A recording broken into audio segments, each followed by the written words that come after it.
This is a really important session, but you may not realise that by the number of people in the room, and that's one of the things we're going to talk about today. I was in the bar last night, and a young, non-white lady came up to me, and she said, "Sam, thank God we're having this session tomorrow, because I look around me and 75% of the people here are white males." And I looked at her and I said, "Yeah, that's right. That's quite interesting." This is the second year we have held the diversity panel at this Global Festival of Media. I wish the room was absolutely packed out, because what we're going to talk about, I believe, is absolutely core to our business and to future-proofing our business. And the reasons I think that diversity and inclusion are so important are several. Number one, the talent. We had lots of conversation about the talent piece here on stage already. And I think it is vitally important, especially for the millennials, that actually we do this and we get this right, and we are reflective of the societies that are in the cities in which we all live and practice our tasks, our jobs. The second reason is because our clients are getting this right a lot of the time. And increasingly in RFIs, they are looking to us to explain what we're doing in the area of diversity. The third is simply that greater diversity delivers better business results. And there's all sorts of studies out, very recently even by McKinsey, studies of the Fortune 500 that show that if you do things like get better gender diversity, you drive your bottom line by 34%, etc. And the same with ethnic diversity. And the other thing is, I think, because as an industry, surely we have a responsibility to do right by society, because actually what we are putting on screens, the way we are talking to people, we're quite influential. Why am I here chairing this panel? My credentials in this space, I never set out to be in this space, but my credentials are that I am the founder and managing director of OMG Ethnic, as was just said. And that's because I grew up in a massively diverse community. I was in a minority at school, and I came into our industry and thought, what's going on here? And surely there is a whole range of people that we're not speaking to in the appropriate way or through the best channels. So I founded that, and we won yesterday, hurrah. Secondly, because I have a disabled son and a disabled husband, and that gives me a completely different view on the world.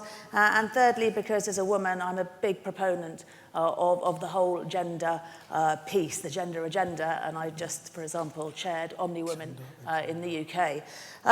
So diversity is massively broad. It covers all sorts of facets. We are lucky to have this brilliant panel here today who are going to talk to us a bit more about why diversity is important to them and how they think that the media and marketing industry is doing in this area. So the lady I'd like to start with is a lady who's actually not from our industry, who's Ruth Hunt, who's the CEO of Stonewall. Ruth. Thank you very much, Sam. So for those of you who don't know, Stonewall is a UK-based charity. We are 27 years old, and we work for LGBT equality, lesbian, gay, bisexual, and transgender equality. Over the last 27 years, we've worked with over 800 major companies, as well as 2,000 schools. We do major youth work and major media and campaigns of our own. And our work is to change attitudes, to make sure that LGBT people are able to be themselves and are accepted without exception in every area of life. In our workplace programs, we find that the media agency is the poor relation in all that work. To give you some context, MI5 was the top employer last year for LGBT people. And the reason why they are the best employer is because gay people make better spies, and they need to ensure that their workforce reflects the whole diversity of the country, because that's how they stop terrorist incidents. It's an entirely selfish initiative on their part. And I tell you that because they have made the intrinsic business link between their own workforce and their own outcomes. The reason why we see such lethargy from your sector is because, number one, you believe that creativity is inherently diverse and inherently meritocratic. It is not. You have groupthink all over every single aspect of your work.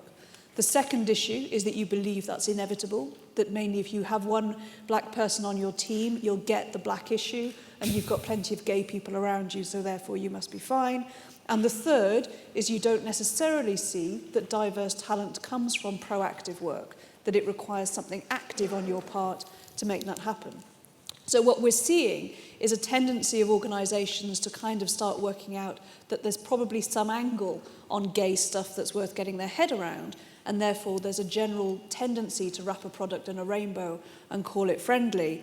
And the issue is that millennials see through all that bullshit. They are absolutely able to very quickly establish that your diversity add-on is just that, an add-on. And in an era and time where a cock-up circulates faster than you can tell your boss you've cocked up, the negative impact on brand of not getting this right is more acute than ever. So at Stonewall, we're very aware that we have the knowledge and information and skills to start changing and shaping that culture, but there is an internal reticence to actually engage with the issue, as exemplified by the fact that we are now having a diversity session called a diversity session, which is instantly unappealing to the vast majority of delegates. So we should probably be calling these sessions how to recruit and retain talent. The number of people in this room is an indication that diversity is seen as an add-on. And culturally, therefore, it's going to take a while for this stuff to stick. And I'm an outsider to your industry, and Stonewall is very happy to help, but we see that you're very much behind the curve compared to other industries. Thank you very much indeed. Over to Jan, who is a very senior marketer at Aviva. Jan, why is diversity important? I must say it's always great fun because I increasingly find that I am the walking diversity tick box because I'm old and I'm a woman, and I recently discovered that I was a lesbian as well, so that's quite interesting. I'm here today because I'm absolutely passionate about this. It's extremely impressive to me how big corporates like Aviva, what could be more boring than an insurance company, have made more progress on this topic than any media advertising or even media group that I have seen. And isn't that extraordinary that by taking this subject seriously, they have actually made more progress? I think the reason that this is important is twofold. One is about the output of our industry, and it's alarming when you hear people like Ruth saying how behind the curve we are as a sector. The output, the content, all the stuff that we've been talking about in the last couple of days is incredibly powerful to influence and cause change. And I'm struck by the fact that this is a global conference, and right now there are 80 countries in the world where it would be illegal for me to be gay, and there are 5 countries in the world where it's a capital offence. Over 50 of those countries are in the Commonwealth, so frankly the UK has a lot to answer for in this domain. But we are talking about, certainly in LGBT, a community who are persecuted by the state in many countries. So the media sector of all sectors to get their heads around this is important. So the output is very important and needs to be not tokenistic in the way that Ruth is describing. It's also important, as Ruth has said, because of the input. And actually, I do think one of the things I've been struck by in this conference is the constant reference to a decline in trust and transparency. And seriously, chaps, unless you have a culture which is open and transparent, you are never going to get this right. And if people are afraid to be declaring themselves as LGBT in your organisation, that says a lot about a closed culture. So just because you wear chinos and like to stay up till 2 drinking does not mean that the culture is open. And I can tell you right now that an awful lot of LGBT people in all of your organisations are not prepared to be open about who they are. And we know from a business point of view how detrimental that is. Yeah, 62% of people who come out at university go back in the closet when they start work. That's a bit shocking, I think. Hussain, why is diversity important to you, and how good is media marketing at it now? Diversity is very important to me. However, I have a different look on it compared to a lot of people coming from an Asian background. I think it's easy for people like myself to say it's a very white-dominated industry, or we can't get involved in that, and automatically we kind of limit ourselves. So I think there's a problem on both ends. I think, for example, growing up, if I was to tell my mum, oh, I'm going to work in media, she'll be like, what's that? And my dad will be like, that's not a job. And that still exists, and it's still at large.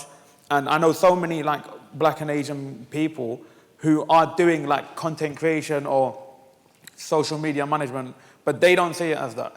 They just think, oh, I'm good on Twitter or I'm good on Instagram. And they don't see it as like, oh, I could actually turn this into a career.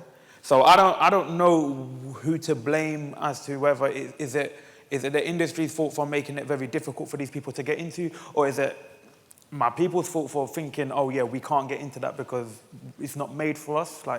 But I just know it's a big issue because a lot of the places I go, I feel like, yeah, I'm the tick box, and it's like, oh yeah, we've got a Pakistani Muslim now, so we're diverse, and it's like, no, you're not. Do you know what I mean? But it's a big issue and it needs to be addressed. So I'm happy to be here. Yeah, my director of OMG Ethnic, who is Indian, he sometimes goes to Black Tie Do with me, and he says, look, Sam, again, it's just me and the waiters. Yeah? Q, same question. Honestly, I didn't know what I was getting myself into coming to this forum today, but I think it really starts from within. I think it starts from you. It's hard to. I don't want to step on anybody's toes or disrespect anybody's culture or religion or status. But for me, I don't know. I'm speaking on behalf of myself. I see diversity or racism or prejudice as home court advantage. I don't know if that's a good thing or a bad thing, but wherever you go in the world, whether you be white or black or yellow or brown, people are going to find a way to stick it to you some way or another. I grew up in a 90% yeshiva community growing up in Seattle, Washington in the United States. I was the only Korean kid. I was the only Asian guy in my community. And sure, you get picked on. As a kid that has greasy hair, I never had greasy hair in thick glasses, but they thought I was good at math and science, but I was terrible at both. And all I wanted to do was play baseball every day. So, it really depends. It depends on how you structure yourself, how you view other people, and how you want to respect people around the world. Rather than the business that the little success that I've had in business with Sai's Gangnam Style or the films that I've worked with when I was at Sony Pictures, it was all very friendship based. When you're friends, there's no racism. You don't get picked on because you're gay, because you're black, because you're Indian, because you're Asian. You work together because you like each other, and that's the way it is. But when you go in the pool of sharks where people are money hungry and trying to one up the other to flourish in their business, and that becomes a little bit more of an issue. But I always try to find the background of where my friends are and being able to create synergy within the line of work that we do. Gangnam Style, for one example, it was an Asian guy that everyone thought was Chinese, but he's Korean. And they thought his video was funny, and we figured that if we put it on YouTube, we'd have a little bit of fun with it, but we didn't think we'd become famous overnight. And it doesn't matter if you're white or black, you're still dancing to the song. I mean, I'm sure about 90% of the people that are sitting in this room know what Gangnam Style is. You guys probably didn't know that Samsung was Korean for a long time until a few years ago. Hyundai cars from Korea, people thought that was Chinese. So it's really hard to say. Diversity, I think, is a very important thing, but I'm not going to pick you because you're Korean. I'm going to pick you because you're good. I'm not going to do you a favor or do a little bit better for you because you're Korean. But if you're Korean and you're good, then I'll give you that overhead advantage, I guess. And I think that's fair to say for anybody sitting at this podium today. You're not going to just help someone because they're a woman or because they're, the same race as you. You're going to help them because they're that, plus they're good at what they do. Everything that I do within my business and line of work, I mostly work with my friends because there's a comfort zone there. But at the same time, I work with those friends because they're good at what they do. We don't just give them a free pass because they're of something, because that's another way of discrimination in itself, because you're just helping them because you feel bad for them or because you feel like you're from the same blood. I guess the problem with that, which is interesting, I absolutely hear you, but is that if people aren't aware of our industry, as Hussain just said. They don't even think that it's an option to move into it. And also, a lot of evidence in the UK, for example, that because our industry doesn't give you letters after your name, it's not considered often a professional enough qualification, right, that people aren't moving into it, and therefore there aren't the role models for, say, non-white British people to move into. So, sure. Hussain, what do you think? When you spend a bit of time in our industry, do you see that's a problem? Is it a conversation that is happening with parents? Are they a great bit of the reason that we're not seeing more non-white British coming into our industry? I think now as in this current time, a lot more parents are being more open to things and stuff. But I just think the problem is labeling. Like, all of a sudden, we have like the MOBO Awards, which is for music of black origin, and then the Brit Awards, where we know is like predominantly from white artists. And there was a massive like debate this year why no urban black artist was nominated at a Brit Award, but the Brit Awards they were saying that, I mean, the MOBO Awards were saying, but we gave an award to Sam Smith. So it's like labeling, I think, is the big problem. Like, that for me is a very key thing. And I think saying stuff like, oh yeah, well, we're reaching out to more BME actors, or we're reaching out to more ethnic people. It's like, no, it's like similar to what you're saying. It's about talent, and it's about, for me, for example, like, I get stopped at every airport I go to, without fail. Every airport, stopped, harassed, like searched, everything. They try to intimidate me, all sorts of reasons. But for me, it's like, I'm not going to give you the reaction you want, because I need to be the change I want to see in the world.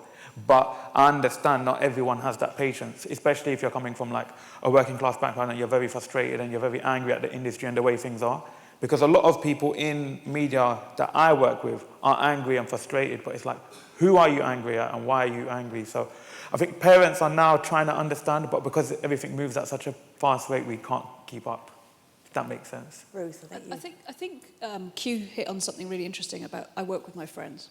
And I think the media sector and all industries to a certain extent surround themselves with people who they like working with, who they've got a good affinity with, who get what they're thinking, who get where you're going in a direction before you even finish your sentence. You want to work with people who you gel with.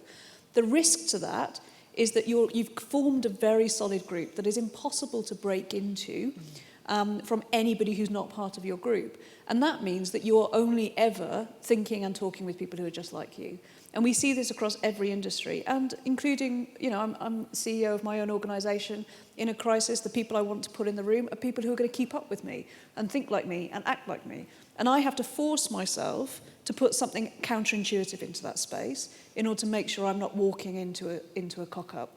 And you have to actively think, who's in my group and who can I bring in? Channel 4 have taken a really interesting approach to this. So Channel 4 have really got on board with this. Have developed a whole new diversity plan that has fundamentally challenged the way in which they commission programmes, and has made any programme that's being commissioned actively look at the people who are on that team, because they know that the job of a runner goes to their mate. They know that the first job in industry goes to someone they know. Instead, they're being forced to think differently about how they get those entry opportunities doing. More diverse content is part of a requirement, and a more diverse team is a requirement on being commissioned by Channel 4 to do work. And I think we're seeing more of that, but it does require a very uncomfortable, anti-intuitive, counterintuitive way of working in an industry that fuels itself on relationships. Jan, do you think our industry is ready for that? Do you know, it's very interesting. I think I've spent my life being quite a reasonable person. And I've now got old enough to feel quite angry and unreasonable on this subject. I am ashamed that my generation and cohort of graduates and people in this industry have not fixed this problem. I spent my career not joining WACL, the Women in Advertising Club, because I disapproved of clubs that basically recruited on the basis of gender. I am so over myself. I am absolutely paid up, proud member of WACL. I used to think that quotas were a bad idea because we should get to where we were based on meritocracy. I completely understand intellectually where you are. I'm fed up with that. I think we should have quotas because, frankly, I, in the whole generation of my career, have not seen sufficient change, and we've got to make the change. So I think actually we do need to start getting a bit unreasonable, a bit angry about this. And frankly, who decides what is meritocracy? Who decides what is good? People deciding that someone like me is good is not good. So we need to wake up to the fact that all of us have unconscious bias. We have words for this now, which didn't exist before. But when I started work in an agency, there wasn't a single woman on the board. I was told not to let anybody know I had keyboard skills because people would think I was the PA. When I went on maternity leave, all the board kept telling me that I should really consider only coming back when my children went to primary school because that's what all their non-working wives had done. I was made redundant when I was on maternity leave, and they thought that they were doing me a favour because obviously I didn't really want to come back. When I asked for a maternity policy to be set in place, I was thrown in a room and asked whether I was pregnant, because why else would I want a maternity policy in the agency? Now, that was 25 years ago. I don't feel there's been sufficient change, and I think we've got to get a grip of this, seriously, and we need to do it together, because we are all biased. Women equally like being and hanging out with another group of women. All of us do it. We are inclined to be with people that we get on with easily. So let's wake up to the fact that we're all guilty as charged. We've all got to actively engage with this. We've got to educate ourselves. And frankly, we've got to do something about it. It's just not good enough. And I feel quite angry and disappointed that my generation has not made further inroads in this. Okay, thank you.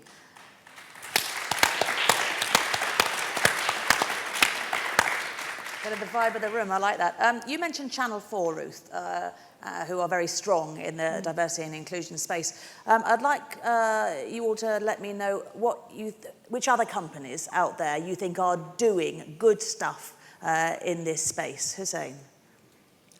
I think HSBC, you know.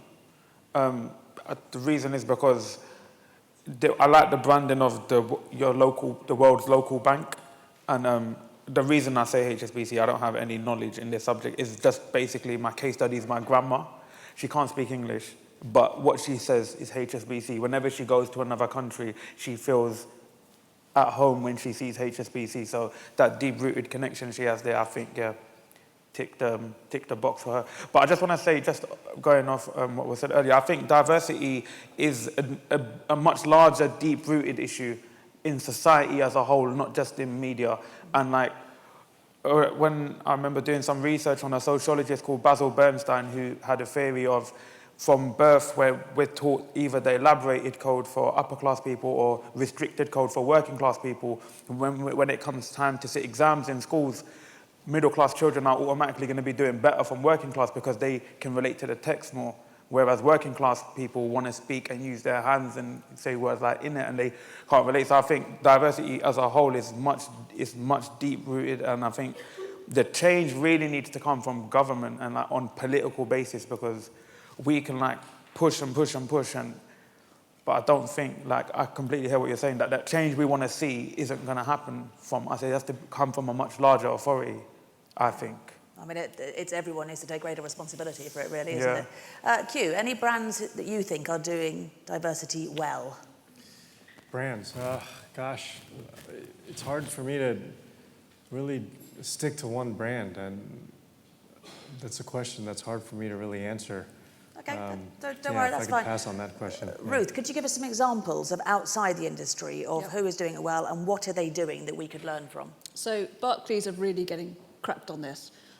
Because they've understood that the way in which they can use very simple mechanisms like their ATMs, like their internal comms, particularly around things like disability, gender, race, but also around sexual orientation, of course, they just see opportunities and they really stretch their brand out in a way that is quite interesting. So Barclays has agreed to turn their logo, so they are the main sponsor of London Pride, and they're going to wash it all across rainbow, which sounds a bit, because it's in context of all their other work, that's a major big step for Barclays to change their blue to a rainbow for Pride is quite a big deal.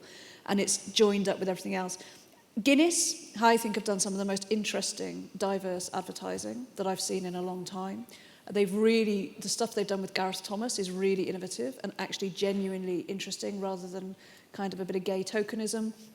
But also we do a lot of work with organisations like Aviva, EY, but also security services who've seen a real clear business output to some of this stuff. So the key is about that it's become integrated.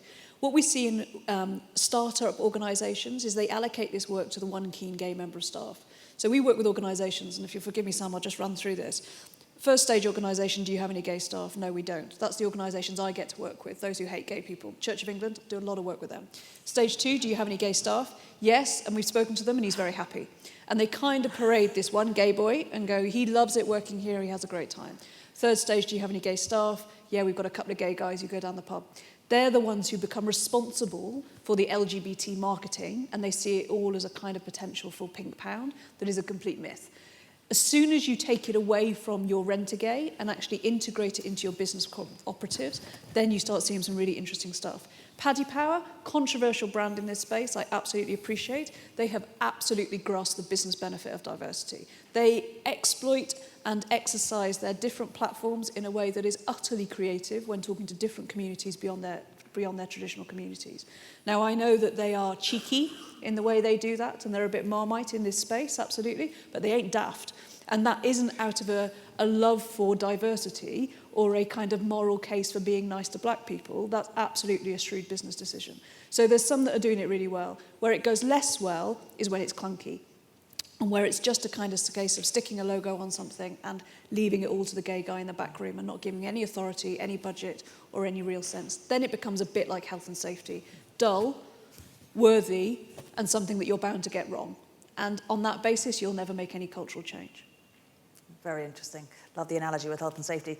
Jan, any brands you'd like to call out as being strong? Well, I would agree with Ruth about the Guinness commercial. I thought what was so wonderful, I don't know if I would recommend any of you going to watch it. It was done around the Rugby World Cup. So they chose a world stage to put out this ad. We all know rugby players are big, strong men, and what the power of the commercial was that it not only showed how wonderfully brave Gareth was in coming out, this great hunk of a man, saying it was the most frightening thing he'd ever done, but it was the response of his teammates to it that I think really clinched it. And I think that's why all of you who are in here today, because you want to associate yourselves with an inclusive agenda, are so important. It does matter that there aren't enough people in the room, because we've all got to do this together. But I think you may be surprised that the organisations that I see in the Stonewall Workplace Equality Index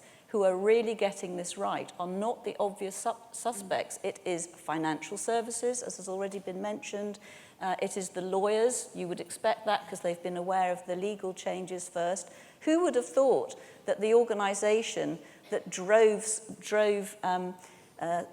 famously someone to commit suicide after chemical castration, the man who invented the computer in Turing, should be the organisation that only a few weeks ago at a Stonewall conference publicly apologised for the persecution of gay people, and that they should end up being the best employer in the country getting it right. So bizarrely, the people who seem to have been aware that they might have a problem have been on this. Everyone's on a journey. I wish I could say Aviva were the best. I'm the group brand director. We've got a huge long way to go. I just think this room and this sector has a lot of catching up to do.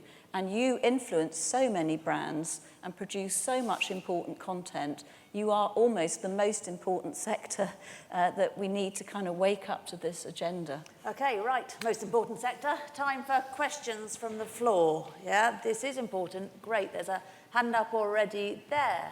Microphone, I have one. Oh, brilliant. We'll go first then. It's great that we're talking about this. It's an important subject. It needs to be raised, and it needs to be acted upon. The one thing, and Jan mentioned it at the beginning, that I don't hear enough conversation about, particularly in the media industry, is age. I believe this is an inherently ageist industry. Could the panel please comment?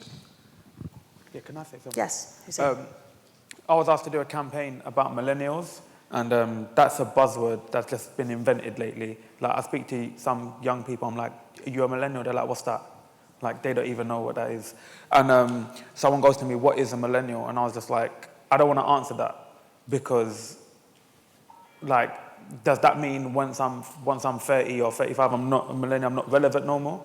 And I completely understand what you're saying, and I completely agree with you. It's an extremely ageist industry, and all of the people I look up to in this industry are a lot older than me and a lot wiser than me, but don't get championed. And that's something I don't understand, so I'm completely with you on that. I mean, I think you're right. I mean, I'm one of the oldest people in my organisation now, and I don't actually feel that old. Ogilvy are doing something interesting at the moment, where they have decided to actually actively look to employ 65-year-olds in the creative field, which, you know, be good to see how that works out. Any thoughts on age? Well, needless to say, it's something I'm getting increasingly concerned about, particularly because ageism when you're a woman is even worse, as we see on the screens and in films. I think the reason that this is so important that we get right is because economically we have an aging population who need to work much longer. So I think we need to be much, much more imaginative about the capability, expertise and talent that sits within older people. It goes back to the talent argument again, that we could be utilising for people who perhaps only want to work part-time, have huge experience, and actually could be a natural part of the workforce. When I joined an ad agency, I wondered what happened when you were over 40, because I couldn't see anyone around. So at least there's been a little bit of progress on that. But it's an area of immense concern. We're concerned about it within Aviva. There's always been this assumption that people retired at 60, and I can remember people going, well, my aim's to retire at 55 if I get my pension right. And yet we know the maths means we're all going to be working till we're into our 70s. So how does that add up, that our organisations are geared to dispose of people in the nicest possible way at 60 or 65, when even the state has changed the pension age in the UK for women to 68? It doesn't add up. So we've got to get our heads around this and the opportunity that it presents. Yeah. Of course. I mean, it's a no-brainer. And I think that there's an obsession about social media, and it risks leaving a lot of people out, a lot of people away. Although I think that we often presume that social media is only the vehicle for the young. I mean, Facebook is an older person's game, absolutely. And I'm old of 36, right? So I'm not even cool anymore. But Facebook, we use Facebook to talk to people 50 plus. We use Twitter to talk to people 20 to 40, and we use Snapchat, we use Instagram to talk to underneath, and Periscope to talk to that. So we disaggregate our social media in a much more sophisticated way than we would have done even 3 years ago as a brand in and of itself who hasn't got any money. But I think that there is an ageing population from an LGBT perspective. They are going to be either rich or poor, very rich or very poor. The very rich because they've had no kids, and they've worked for ages, and they've got nice assets and availables. Very poor, those who are diagnosed HIV positive thought they were going to die and spent all their money, and they didn't. You know, there's a whole kind of demographic time bomb waiting there, and how they're going to access products and services is going to change, and something we need to be mindful of. Absolutely. Another question, yes. It's a great conversation, so thank you. Solving over whatever term is clearly a mixture of leadership, culture and policy, and I'm sure a bunch of other things. Would you be prepared to share some sort of top tips, if you will, in terms of how we can actually take action on it? Because I think everybody's, I'm presuming everybody in this room is of the right mind, but what can we actually do to start taking positive steps? So you started talking, Ruth, earlier about stages. What positive steps, what things have you seen implemented in certain organisations where, the light bulb's on, but how do you really make progress? It'd be really interesting to hear some of that. The biggest moment that happens in any organisation I work with, and Stonewall works with, is the moment when leadership see this as a talent issue and a business operation, and they don't use the words equality, diversity, inclusion. It's not about that for them. It is about looking at their organisation and going, we're screwed if we don't sort this out. And I see that time again and time again. And when they bring Stonewall in, it's because we know they know we think in those terms, that we're not about be nice to gay people and here's top 10 tips on how to be nice to gay people. That's not our model. And it's that moment when they realise that they just keep recruiting people like them and they're not moving anything forward. The second big moment, light bulb moment, comes when they realise it's not a one-hit wonder. So we see a lot of organisations who are at an earlier stage who think, right, we'll do black people this year, then we'll do disability, then we'll do gender, then we'll go back around the loop. And they think it's a kind of one injection of an intervention. And it's more than words. So I meet a lot of very nervous CEOs who were briefed within an inch of their life on how to not screw up with me. And they just don't feel it, and they're too anxious about it. And I think when they really start seeing it as a business operative, then they don't need to get scared about talking to me, because it goes way beyond a little chat with me. And that takes a lot longer. It takes a lot longer for that to truly click, and organisations lose that quite quickly. So in the early days, we saw police forces in Britain really getting that because of the historical Stephen Lawrence stuff. It was very easy to lose that because it didn't filter down to their middle managers. We've got a whole swathe of middle management who are petrified about getting it wrong, because the culture in which we talk about diversity is about screwing up. There's a real anxiety. So it's about making sure it really links to talent in a much more fundamental way. It's flashing saying time's up, which is a shame because there's hands up in the room, but I guess that means that we have to close. But Sorry, thank you. The fact that the hands are up shows good engagement. So. No, and people are happy. I'm happy to do it because we're rolling into lunch, but I think it's a great debate. Two things I wanted to say is I'm personally embarrassed that the room isn't full for a start, because I think this has been probably the most thought-provoking debate we've had over the 2 days. And secondly, my God, it worries me that media is further behind than the bloody football industry, and that is pretty bad in terms of how it looks after its talent. So two things I wanted to say, but I'm happy to have 2 more questions. If people do want to leave, obviously do it politely, but yeah, let's have some more questions. Yes, this lady. Hi there. Really, really interesting debate. So a question. So I'm a gay woman in media. I've never had a problem with that at any point, and I actually find it quite inclusive. The problem came when I had a baby. I was in a previous company, so don't all look where I work. And when I went back to work, I had to seek some legal advice with the way that I was being treated slightly in flexible working, etc. And the lawyer I spoke to said to me, "Is your boss a woman?" And I said, "Yes." And he said, "They're the worst." And I found that really, really shocking. And I think it's, well, this happened, I was treated like this when I was pregnant, so therefore I'm just going to kind of pass this on to any other woman that's pregnant. And I'd just like your thoughts on that and how that can be changed. Yep. Anyone want to grab that one? Yeah, I'll let Ruth do that. I think that, so I've had 2 children, and I now experience the disruption in any team of anybody taking leave or the impact on working in terms of having children. I think there are 2 really important changes that are happening. One is the growth in paternity leave, because I met a very interesting woman from Google who told me that in Google they've introduced paternity leave of 4 months, and they've obviously had Mark very publicly go on it. And what the uptake has actually taken place. Facebook. Yes, God, that's terrible. Brain must have drunk too much last night.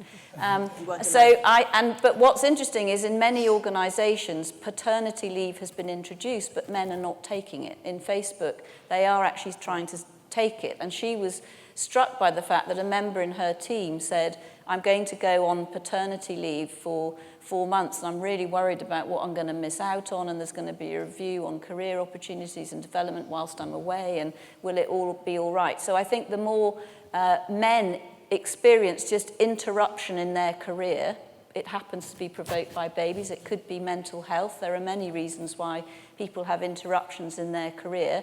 I think that is a leveller. I also think that, unfortunately, it is disruptive in a team, and therefore making sure that as organisations we're able to provide opportunities to work in an agile way. I was very struck by the 30% presentation yesterday, that the top 9 reasons that women don't get on are nothing to do with having women, but actually the point was made that agile working non-agile working cultures discriminate more against women who are trying to juggle multiple things.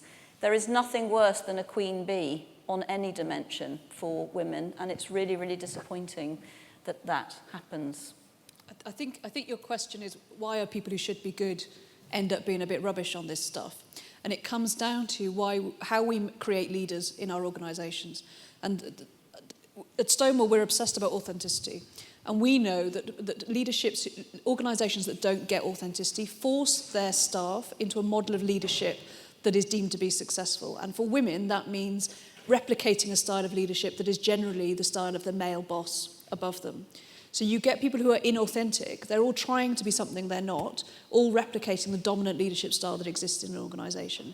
What that means for women, but also for people from LGBT backgrounds who end up in those positions of authority, they are acutely aware that they mustn't be seen in any way to act differentially from their senior bosses, so they overcompensate for their otherness at that stage. So they end up being idiots because they don't want to be seen as too soft or too hard or any of the things that are negatively associated with women. All the research about women in leadership shows that women are judged for being effective either because they are deemed to be too soft or too hard. So if they act like the men that they work around, then they're not being feminine enough. Interestingly, lesbians get away with that, and that's why lesbians face less of a pay gap than heterosexual women, because lesbians are expected to be a little bit different and a bit other and a bit hardball. Heterosexual women aren't allowed, so they're always acting in a way in order to be counterintuitive to whoever's judging them. All the research also says that having an equal number of men and women on a board leads to greater levels of profit. It is the one business variable that is routinely ignored. You all introduce variable workspaces, stand-up workstations, mobile technology, all the other stuff that makes you more business effective you're very reactive to. Gender balance is something that is counterintuitive and people don't react to. So that female boss who's behaved inappropriately and harshly around maternity leave is just anxious about her own status and how she's got there. The answer is to make sure junior and middle staff find their leadership voice in a way that is authentic and reasonable to them, not trying to replicate a leadership style that they deem to be successful. That is the real stuff. That's really tricky. That's kind of stage 6 of our organisational stuff, and that's what we see in some of the top performing organisations, that there are many different ways to be a leader, and you can demonstrate leadership at different stages of an organisation. Then you get less of that blockage when people are coming up behind, because there's a genuine desire to be a good role model and a good advocate and a good champion. Also, it's about replicating the Old Boys Network. The Old Boys Network is never going to go. The most important thing is to expand the Old Boys Network so that we actually see sponsorship and active support of individuals at different stages of their career as an integral part of working. Fabulous. Thank you. Are we done? There's a question We're at the done. back. Oh, there's still more. Last Okay. one, last. Yeah, Last question. Barry O'Brien from Atomic 212 in Australia. So we've got a clean sheet of paper. What does the organisation look like?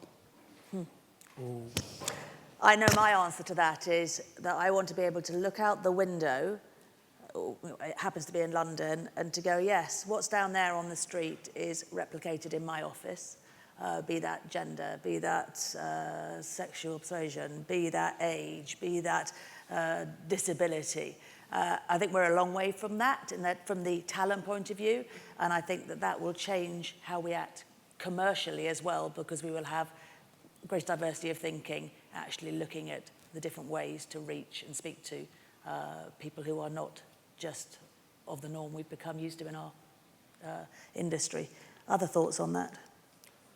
For me, it goes back to what we really meant by meritocracy in the first place, and everybody being able to achieve their full potential, and for that to be a choice that comes from them, and there is nothing inherent which is being discriminated against. So I think without wrapping ourselves up in knots, we just have to be able to speak more freely about all these subjects, be prepared to learn. And not everybody wants to get to the top of the organisation, for instance. Some people want to lead their lives differently, but it would be lovely if it was more the choice of the individual about how they developed their potential and their opportunity that genuinely related to their skills and aptitude and potential, rather than some inherent glitch in the system that is discriminating against them. Any thoughts from the gentleman? No, not on that note, but I just wanted to say one other thing. Going back to the question that was asked earlier by the gentleman in the front. When I was working at Coca-Cola, they were doing a massive youth initiative, and there wasn't a lot of young people there. So what I suggested was to the vice president and the global director, I was like, I think you lot need to go on a tour of youth centres, because you're talking about young people, but I'm just one young person. So I think we need to go into youth centres. And I was like, no PR, it's not about you giving back, and look at us and what we're doing. We're not going to roll in with a truck and put up banners. You just need to go there. You need to try. If you can't understand, you need to try to understand. And that's what we've done. And we went into 5 youth centres across the UK in like Cardiff, Bradford, Preston. And he had like the vice president. And we didn't tell no one he was the vice president. He was just in normal clothes and not a suit or anything. And he was just there trying to engage with young people from different backgrounds to try to understand certain things. So I think my main advice would be go out there and at least try to get involved, and then you'll start to understand. Great advice. Thank you very much to a fabulous panel, and thank you for coming and for realising how important this is. Go spread the word, and let's make this pact if we get asked to come back next year. Yes. Thank you. Thank you.